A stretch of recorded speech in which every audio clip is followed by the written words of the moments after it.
আজ রাজ্যে ঐতিহাসিক দিন, পালাবদলের দিন। রাজ্যে প্রথম বিজেপি সরকার শপথ নিতে চলেছে ব্রিগেড প্যারেড গ্রাউন্ডে। সারা রাজ্যের বিজেপি কর্মী সমর্থক নেতারা সেই শপথে অংশ নিতে ব্রিগেডে পৌঁছে যাচ্ছেন। বিজেপির নবনির্বাচিত বিধায়করাও পৌঁছে যাচ্ছেন শপথ নিতে। জগদ্দলে নিজের বাসভবন থেকে সকাল সকাল শপথ নেওয়ার উদ্দেশ্যে রওনা দেন রাজ্যের সম্ভাব্য মন্ত্রী তথা নোয়াপাড়া বিধানসভার বিজেপি বিধায়ক অর্জুন সিং। অনুষ্ঠান, দীর্ঘ লড়াই, তারপরে নতুন সূর্য আজকে কি বলবেন? সে খুব ভালো লাগছে। মুঘল সাম্রাজ্যের পতন হলো 824 বছর পরে বাংলায় একটা সনাতনীদের সরকার আসলো, যেখানে সনাতন সুরক্ষিত রাখার জন্য সব রকম কি দায়িত্ব পালন করতে হবে? তো বাড়তি দায়িত্ব মনে হচ্ছে।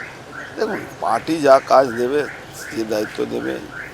আজকে সারা বাংলায় যেভাবে অত্যাচার হয়েছিল 2021-এ, তার পরিপ্রেক্ষিতে 0% কোনো জায়গায় গণ্ডগোল হয় না। এটাই ভারতীয় জনতা পার্টির কালচার। এটা প্রমাণ করে দিয়েছে ভারতীয় জনতা পার্টি সুশাসন আনবে বাংলায়, কুশাসনকে বাদ শেষ করে।